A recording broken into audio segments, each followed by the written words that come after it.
وہ کہنے لگا، غلام کی بیٹی اور کتنے شاہانہ انداز۔ اگلے روز وہ پھر سے اسی سڑک سے گزرا تھا اور وقت بھی وہی تھا۔ وہ لڑکی اپنی بکریوں کو چارہ کھلانے کے لیے اسی وقت یہاں پر آتی تھی۔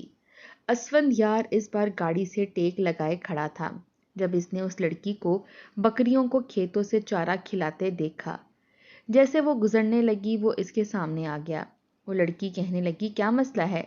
میرا راستہ کیوں روکا ہے تم نے؟ اسفندیار کہنے لگا، تیرا باپ میرا غلام ہے، میری ہی زمینوں پر کھیتی باڑی کرتا ہے، میرے ہی دیے ہوئے رزق سے کھاتی ہے اور مجھے اکڑ دکھا رہی ہے۔ چل میرے جوتے کی گرد کو صاف کر، ہو سکتا ہے میں تجھے بخش دوں۔ یہ سن کر رجو کو غصہ آیا تھا۔ کہنے لگی، کیا سمجھ رکھا ہے تم نے ہم غریبوں کو؟ تو ہمارا مائی باپ ہے، ہمارا خدا ہے، یہاں پر فرعون بن کر راج کرنا چاہتا ہے۔ اگر تیرا ارادہ فرعون بننے کا ہے تو یہ نہ بھول، فرعون پر اللہ نے موسیٰ کو بھیجا تھا، اور ایسے فرعونوں کا انجام رہتی دنیا تک یاد رہتا ہے، وہ بھی تو جانتا ہے۔ اس لیے کوشش کر انسان بن۔ اور رجو کسی کی بھی جوتی کی دھول صاف نہیں کرتی۔ رجو نے اپنے رب کے علاوہ کسی کے سامنے جھکنا نہیں سیکھا۔ ہاں، گردن کٹوا سکتی ہوں۔ یہ کہہ کر وہ اپنی بکریاں اٹھا کر وہاں سے لے گئی۔ اپنی مونچھوں کو مروڑتے ہوئے اسفندیار کہنے لگا، بڑی اکڑ ہے تجھ میں، تجھے تو میں چیونٹی کی طرح مسل کر جب پھینکوں گا پھر پوچھوں گا کہ کہاں گئی تیری اکڑ، لیکن تجھے میں گمنامی میں یہ سب کچھ کرنے کے نہیں دکھاؤں گا، تیرے باپ کے سامنے تیرے ساتھ کروں گا تاکہ تو باپ سے بھی نظر نہ ملا سکے۔ بڑے غصے سے وہ یہ کہتا ہوا سیدھا اپنی حویلی پہنچا تھا اور اپنے ملازم سے کہنے لگا، جا رفیق کسان کو بلا کر لا۔ کچھ ہی دیر میں رجو کا باپ رفیق کسان ہاتھ جوڑے اسفندیار کے سامنے کھڑا تھا۔ کہنے لگا، جی چودھری صاحب کہیے، کوئی غلطی ہو گئی مجھ سے؟ اسفندیار نے بڑی حقارت سے دیکھا۔ کہنے لگا، میرے جوتے پر مٹی لگ گئی ہے، چل اسے صاف کر۔ یہ سن کر پہلے تو رفیق کو حیرت ہوئی، لیکن پھر اس کے پاؤں میں بیٹھ گیا۔ اپنے کندھے پر پڑے رومال سے اس کا جوتا صاف کیا۔ وہ کہنے لگا، جانتے ہو رفیق، مجھے تمہاری یہ عادت بہت پسند ہے کہ تم اپنی اوقات اچھی طرح سے جانتے ہو اور اپنی اوقات میں رہتے ہو۔ یہ سن کر رفیق کہنے لگا، چودھری صاحب، نوکر کیا اور نخرا کیا؟ اسفندیار ذرا سا مسکرایا، کہنے لگا، یہی سب کچھ اپنی بیٹی کو بھی تمہیں سکھانا چاہیے تھا، وہ تو یوں اکڑتی ہے جیسے پتہ نہیں کہاں کی چدرائن ہو۔ یہ سن کر رفیق کسان کی رنگت اڑی تھی۔ کہنے لگا، کیا ہوا صاحب جی؟ وہ کہنے لگا، بہت بدتمیزی کی ہے اس لڑکی نے میرے ساتھ، اور تم تو جانتے ہو اپنے ساتھ بدتمیزی کرنے والے کو میں کبھی نہیں بخشتا، اور یہ میرا اصول ہے، اور میں اپنا اصول بھی کسی کے لیے بھی نہیں بدلتا۔ میں چاہتا تو تیری بیٹی کو ایک دن اپنے گارڈ کے حوالے کر دیتا تھا جب اس نے میرے منہ پر تھپڑ مارا تھا، اب تک اسے اس تھپڑ کا جواب بھی دے چکا ہوتا، لیکن پھر پتا چلا کہ تیری بیٹی ہے، اس لیے سوچا کہ پہلے تجھ سے بات کر لینی چاہیے۔ یہ سننا تھا کہ رفیق کسان کی تو جیسے جان نکلی تھی، رنگت لٹھے کی طرح سفید پڑی تھی۔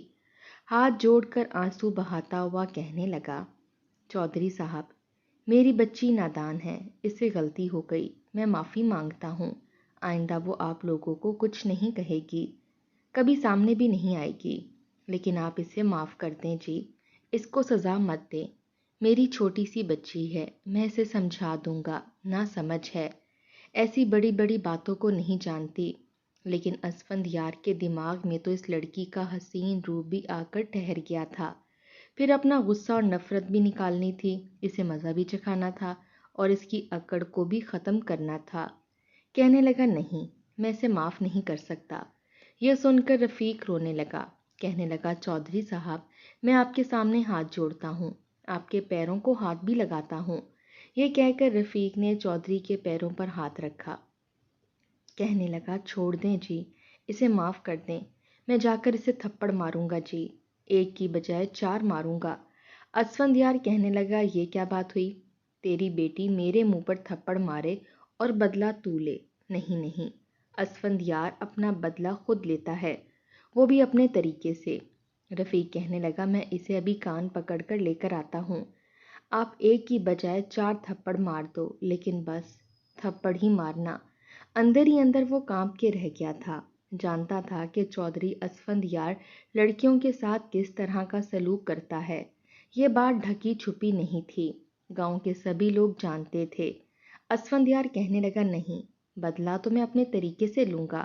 ہاں، تجھ پر یہ احسان کر سکتا ہوں کہ تیری بیٹی کو میں رات کے اندھیرے میں پکڑ کر نہیں لاؤں گا، اس سے نکاح کر لوں گا، لیکن تب تک جب تک میری ہوس پوری نہیں ہو جاتی، میرا دل نہیں بھر جاتا۔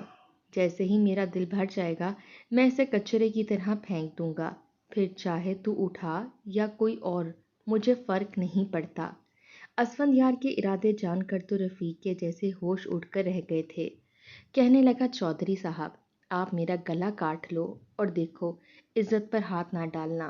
وہ ہچکیوں سے سسکیوں سے رو رہا تھا، ہاتھ جوڑے اسفندیار کی منت اور سماجت کر رہا تھا، لیکن اسفندیار پر کچھ بھی اثر نہیں کر رہا تھا۔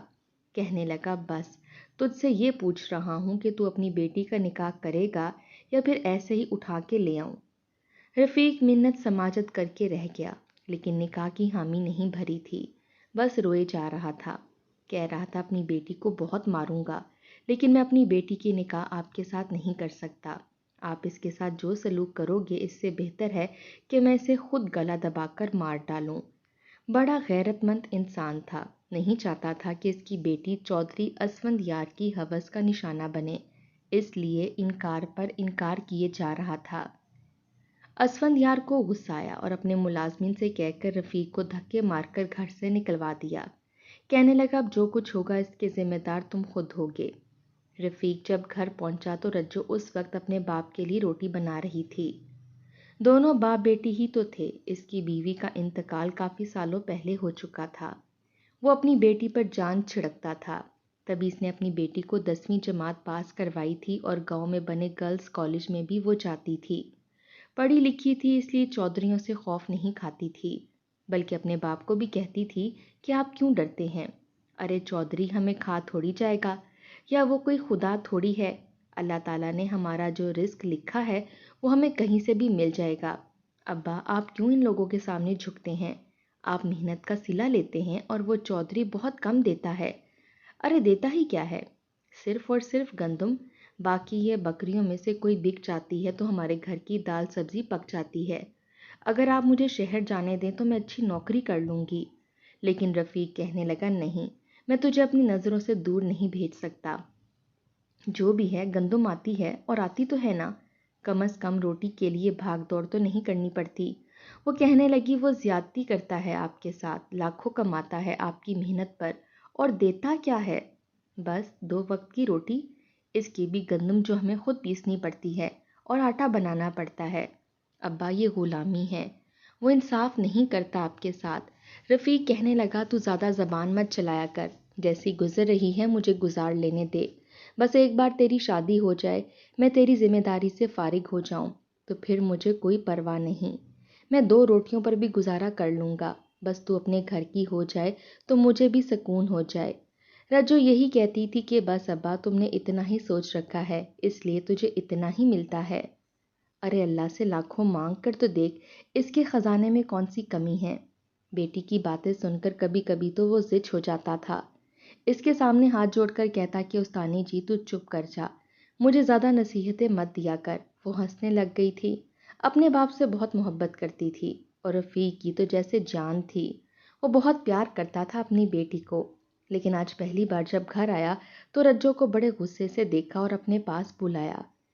وہ روٹی بنا کر ابھی فارغ ہوئی تھی، کہنے لگی، کیا ہو گیا، آ رہی ہوں۔ اپنے ماتھے سے پسینہ پونچھتی ہوئی جب باپ کے پاس پہنچی تو باپ نے منہ پر تھپڑ دے مارا۔ وہ حیران تھی، آج تک کبھی رفیق نے اپنی بیٹی پر ہاتھ نہیں اٹھایا تھا، لیکن اب وہ ڈر گیا تھا۔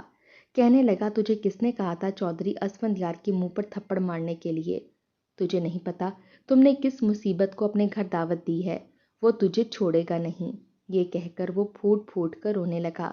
رجو کو اپنے باپ کے تھپڑ کی پرواہ نہیں تھی، بلکہ اسے دکھ ہو رہا تھا کہ اس کا باپ اس کی وجہ سے پھوٹ پھوٹ کر رو رہا ہے۔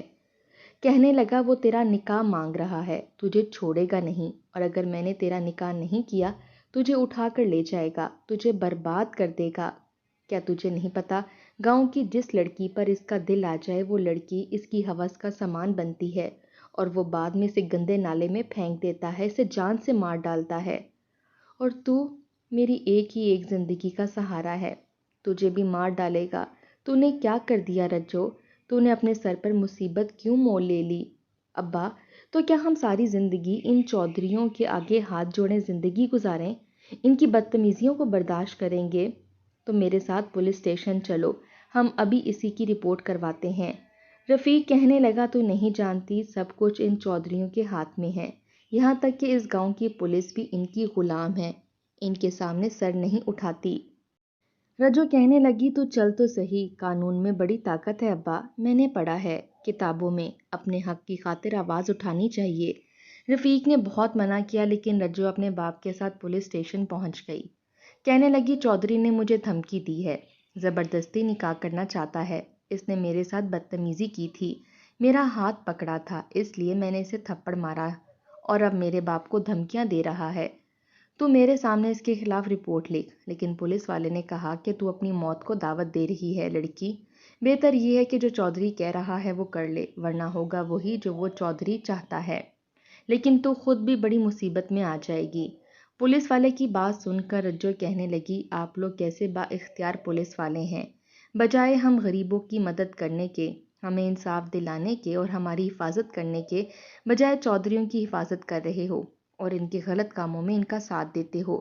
میں آپ لوگوں کے خلاف بھی کمپلین لکھوں گی، میں شہر جاؤں گی، وہاں جا کر بات کروں گی۔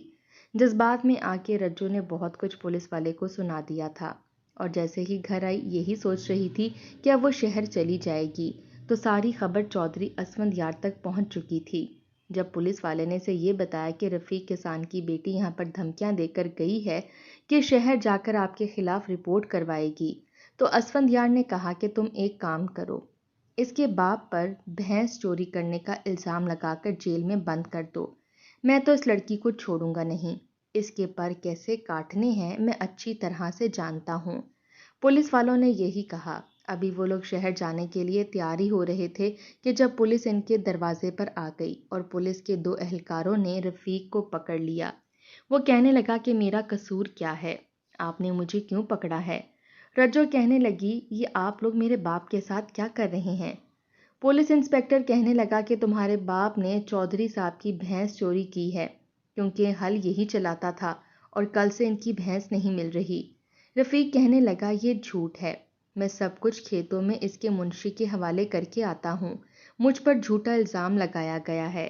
گاؤں کے گھروں کے کئی دروازے کھلے تھے لیکن کوئی بھی رفیق اور رجو کی پکار پر نہیں آیا۔ پولیس گھسیٹتے ہوئے رفیق کو اپنے ساتھ پولیس اسٹیشن لے گئی۔ رجو روتی بھی اپنے باپ کے پیچھے جا رہی تھی، سب سے کہہ رہی تھی، کوئی ہے، کوئی میری مدد کو آئے، میرے باپ کے ساتھ ظلم ہو رہا ہے، میرے باپ نے کوئی چوری نہیں کی، یہ سب جھوٹ ہے۔ لیکن کوئی مدد کے لیے نہیں آیا۔ وہ بھی پیچھے پیچھے پولیس اسٹیشن پہنچ چکی تھی لیکن سامنے ہی باپ کو جیل میں بند دیکھ کر پولیس والے سے کہنے لگی، میرے باپ کو چھوڑ دو۔ انسپکٹر مسکرانے لگا، کہنے لگا، تم سے کہا تھا نا چودھری صاحب سے پنگا مت لو، لیکن تمہیں بہت شوق تھا، جاؤ جا کے ان کے سامنے گڑ گڑاؤ، وہ کہیں گے تو تمہارا باپ چھوٹ جائے گا، ورنہ تمہارے باپ پر ایک کے بعد ایک کیس ہوتا چلا جائے گا، یہیں جیل کے اندر سڑ کر مر جائے گا۔ یہ سننا تھا کہ رجو رونے لگی۔ یوں تو وہ کسی کی بات پر مجبور نہیں ہوتی تھی، ہر ایک سے لڑ جاتی تھی، لیکن باپ کو یوں بے بسی سے روتا دیکھ کر جیسے ہار چکی تھی۔ دشمنوں کے ہاتھ واقعی بہت اونچے اور مضبوط تھے، غریبوں کی گریبانوں کو چیرنے کی صلاحیت رکھتے تھے۔ وہ حویلی گئی تو چوکیدار کہنے لگا، کیا کام ہے تمہیں؟ کہنے لگی، مجھے چودھری اسفندیار سے ملنا ہے، اسے جا کر کہو کہ رجو آئی ہے، کسان رفیق کی بیٹی۔ چوکیدار اندر چلا گیا، وہ ابھی بھی اپنے ہاتھ کی پوچھ سے آنسو صاف کر رہی تھی۔ کچھ دیر بعد چوکیدار نے دروازہ کھول لیا، کہنے لگا، حویلی کے اندر ملازمہ سے کہنا کہ تمہیں چودھری صاحب کے کمرے تک کا پتہ بتا دے، وہ کہہ رہے ہیں کہ رجو سے بولو میرے کمرے میں آئے، وہاں آ کر مجھ سے بات کرے۔ بے خوف وہ اندر چلی گئی۔ حویلی کے اندر گئی تو ملازمین کو گھر کی خواتین بھی وہاں پر موجود تھیں، بجائے ملازمہ سے بات کرنے کے وہ سیدھی اسفندیار کی بیوی کے پاس گئی۔ کہنے لگی، چودھرائن، بتا کہ اسفندیار کا کمرہ کون سا ہے، تیرے شوہر نے مجھے اپنے کمرے میں بلایا ہے۔ یہ سن کر اس کی بیوی کے ماتھے پر بل پڑے، کہنے لگی، کیا مطلب ہے تیرا؟ وہ کہنے لگی مطلب اپنے شوہر سے جا کر پوچھ۔ جیسے ہی اسفندیار کی بیوی اس کے کمرے میں گئی تو چلانے کی آواز آئی تھی کہ تم کون ہوتی ہو مجھ سے سوال و جواب کرنے والی؟ اس لڑکی کو بولو میرے کمرے میں آئے، اور جب وہ کمرے میں آ جائے تو دروازہ تم بند کرو گی۔ مت بھولو کہ تم میری بیوی ہو، میرے جوتے کی نوک کے برابر تمہاری حیثیت ہے۔ وہ بیچاری روتی ہوئی کمرے سے باہر آئی اور پھر کہنے لگی وہ رہا اس کا کمرہ، جاؤ چلی جاؤ۔ بڑا ٹوٹا ہوا لہجہ تھا۔ رجو سیدھا اس کے کمرے میں گئی، دروازہ خود بند کیا۔ وہ بیڈ پر دراز تھا، بیڈ کے کراؤن سے ٹیک لگائے بیٹھا تھا۔ کہنے لگا کیا بات ہے، یہاں کیوں آئی ہو؟ وہ کہنے لگی میرے باپ پر جھوٹا کیس کیوں کیا ہے تم نے؟ اپنے اس غلام پولیس انسپکٹر سے کہو کہ میرے باپ کو چھوڑ دے۔ رجو کی بات سن کر وہ مسکرانے لگا، کہنے لگا اگر تم چاہتی ہو کہ تمہارا باپ آزاد ہو جائے تو پہلے تمہیں مجھ سے نکاح کرنا پڑے گا۔ میرا جب تک دل چاہے گا تمہیں استعمال کروں گا، اور جب میرا دل بھر جائے گا تو تمہیں بھی تمہارے باپ کے پاس بھیج دوں گا، اور تم یہ نکاح اپنی پوری رضامندی سے کرو گی۔ رجو نے 1 منٹ بھی نہیں لگایا تھا اور فیصلہ کر چکی تھی۔ کہنے لگی ٹھیک ہے، بلاؤ مولانا صاحب کو، میں کر لیتی ہوں تم سے نکاح۔ وہ کہنے لگا لڑکی سمجھدار ہو۔ پھر اس نے اپنی ملازمہ کو بلایا، کہنے لگا چودرائن سے کہو کہ اس لڑکی کو دلہن کی طرح تیار کریں، اور غلام محمد سے کہو کہ نکاح خوان کا انتظام کریں۔ ملازمہ حیرت سے کبھی اسفندیار کی طرف دیکھ رہی تھی تو کبھی رجو کی طرف، پھر رجو کو اپنے ساتھ لے گئی۔ اسفندیار کی پہلی بیوی نے ہی اسے دلہن بنایا تھا، لیکن خود روئے جا رہی تھی، مگر رجو نہیں روئی تھی، ایک آنسو بھی نہیں بہایا۔ نکاح خواہ آیا، نکاح بھی ہو گیا، اور رجو کو اسفندیار کے کمرے میں بٹھا دیا گیا۔ کچھ دیر بعد اسفندیار جب کمرے میں آیا تو اس حسین دوشیزہ کو عروسی لباس میں دیکھ کر تو جیسے اپنے ہوش کھونے لگا تھا۔ وہ بے حد خوبصورت لگ رہی تھی۔ دروازہ بند کر کے کنڈی لگا کر اس کے پاس آ گیا۔ اس سے پہلے کہ اس کا ہاتھ پکڑتا وہ کہنے لگی پہلے اپنے پولیس انسپکٹر کو فون کر اور اسے کہہ کہ میرے باپ کو چھوڑ دے۔ کہنے لگا اس بات کا انجام جانتی ہو، مجھے روکنے کا تم حق نہیں رکھتی۔ ابھی وہ بات کر رہا تھا جب ایک تیز دھار والا چاقو رجو نے اپنی قمیض کے اندر سے نکالا تھا۔ کہنے لگی میں اپنے آپ کو جان سے مار ڈالوں گی، اور تیری خواہش بھی پوری نہیں ہوگی۔ میرے مردہ وجود کے ساتھ تو اپنی ہوس پوری کر لینا۔ یہ سن کر اسفندیار کو ہوش اڑے تھے، کیونکہ وہ تیز دھار والا چاقو اپنی گردن پر رکھ چکی تھی، اور وہ اس قدر تیز تھا کہ گردن پر کٹ لگ چکا تھا اور خون رسنے لگا تھا۔ یہ دیکھ کر اسفندیار کے ہوش اڑے، کیونکہ وہ لڑکی اس کے نکاح میں تھی، سارا گاؤں جانتا تھا۔ اگر وہ یوں اپنے آپ کو ختم کر لیتی تو اسفندیار پر قتل کا کیس پڑ سکتا تھا، وہ پھنس سکتا تھا۔ کہنے لگا اچھا تم یہ چاقو پیچھے کرو۔ اسفندیار نے فون کر کے پولیس کو بلا کر اس کے باپ کو آزاد کر دیا اور کہا کہ اسے آزاد کرو۔ پولیس انسپکٹر کہنے لگا چودھری صاحب یہ آپ کیا کہہ رہے ہیں؟ وہ کہنے لگا جو کہہ رہا ہوں وہی کرو، اس کے باپ کو چھوڑ دو۔ پولیس والوں نے چودھری اسفندیار کے کہنے پر رجو کے باپ کو چھوڑ دیا تھا۔ رجو نے وہ چاقو اپنی گردن سے پیچھے ہٹا دیا۔ وہ کہنے لگا کہ تمہارا باپ چھوٹ چکا ہے۔ یہ سنتے ہی وہ کھڑی ہو گئی۔ اسے یوں کھڑا دیکھ کر اسفندیار کہنے لگا یہ کیا طریقہ ہے، تم میری بیوی ہو اس لیے یہاں بیٹھو۔ کہنے لگی کتنے دن کے لیے؟ یہ سن کر وہ حیران ہوا تھا۔ کہنے لگی میں بیوی کے نام پر تمہاری ہوس کا نشانہ نہیں بنوں گی۔ وہ کہنے لگا کہ اگر تم نے مجھے زیادہ نخرے دکھائے تو تم جانتی ہو کہ میں تمہارے ساتھ کیا کر سکتا ہوں۔ اس وقت تم میرے کمرے میں ہو۔ وہ کہنے لگی اگر تم نے میرے ساتھ زور زبردستی کی کوشش کی تو یہ میں چاقو خود کو مار لوں گی۔ اس نے دوبارہ سے وہی چاقو پکڑا تھا، کیونکہ جان چکی تھی کہ اسفندیار اسے ڈر رہا ہے۔ نہ چاہتے ہوئے بھی اسے وہ لڑکی اچھی لگنے لگی تھی، نہیں چاہتا تھا کہ وہ مر جائے یا اسے کوئی تکلیف پہنچے۔ بے شک اس نے دھمکیاں اسے ایسی دیں جیسے صرف اسے بدلہ لے گا اور اسے چھوڑ دے گا، لیکن اس لڑکی کی بہادری پر اس کا دل اس کا قائل ہونے لگا تھا۔ وہ کمزور نہیں تھی۔ اسفندیار کہنے لگا میں تمہیں ہمیشہ اپنی بیوی بنانا چاہتا ہوں، بے فکر رہو، تمہیں نہیں چھوڑوں گا۔ اب یہ چاقو پیچھے کرو۔ رجو کہنے لگی میں کیسے مان لوں؟ وہ کہنے لگا تم بتاؤ کیسے یقین دلاؤں؟ ٹھیک ہے میں نے تم سے بدلہ لینا چاہا تھا، لیکن تم بہت بہادر لڑکی ہو اور مجھے بہادر لڑکیاں اچھی لگتی ہیں۔ رجو کہنے لگی ٹھیک ہے اپنی یہ حویلی میرے نام کر دو تو میں سمجھ جاؤں گی کہ تمہیں مجھ سے محبت ہے اور تم مجھے نہیں چھوڑو گے۔ یہ سن کر کچھ دیر تو اسفندیار سوچ میں پڑ گیا، لیکن پھر اگلے ہی روز اس نے اپنی حویلی رجو کے نام کر دی۔ حالانکہ اس بات پر اس کی پہلی بیوی کو اور اس کی والدہ کو بہت اعتراض تھا۔ رجو نے بھی اسے معاف کر دیا تھا، لیکن اب حویلی کے سارے اختیارات اس نے سنبھال لیے تھے۔ پھر کہنے لگی کہ میں چاہتی ہوں کہ ہمارے گاؤں میں ایک ہاسپٹل بنایا جائے، لڑکیوں کا کالج اور یونیورسٹی بھی بنائی جائے، غریبوں کے ساتھ ناانصافی نہ کی جائے، کسان جتنی محنت کرتے ہیں انہیں اسی کے مطابق معاوضہ دیا جائے۔ اسفندیار اس کم عمر لڑکی اور حسین دوشیزہ کی محبت میں اچھی طرح سے گرفتار ہو چکا تھا، اس لیے وہی کرتا چلا گیا جو وہ کہتی چلی گئی۔ گاؤں کا ماحول یکسر مختلف ہو چکا تھا، لڑکیوں کے لیے یونیورسٹیاں بن رہی تھیں اور کسانوں کو ان کی محنت کے مطابق معاوضہ مل رہا تھا، بلکہ پیسے بھی مل رہے تھے۔ گاؤں والے چودھری کے گن گانے لگے تھے، لیکن بدمعاشی اور زور زبردستی کے زور پر نہیں بلکہ دل سے، اور یہ ساری عزت اسے رجو کی وجہ سے ملی تھی۔ رجو غریب خواتین کی بہت مدد کرتی تھی کیونکہ خود بھی ایک عرصہ اس نے غربت میں گزارا تھا۔ آج رفیق کسان بڑا سینہ چوڑا کر کے کہتا تھا کہ میں بڑا خوش نصیب ہوں کہ میں نے ایک بیٹی کو جنم دیا اور اسے تعلیم دلوائی، اور یہی بیٹی آنے والی نسل کو پڑھا لکھا کر بہادر بنائے گی، یہ ہمارے گاؤں کا نقشہ بدل دے گی۔ مرد اگر تعلیم حاصل کرے تو وہ اسی تک محدود رہتی ہے، لیکن اگر عورت تعلیم حاصل کرے تو نسلوں کو سنوار دیتی ہے۔ آپ کا کیا خیال ہے؟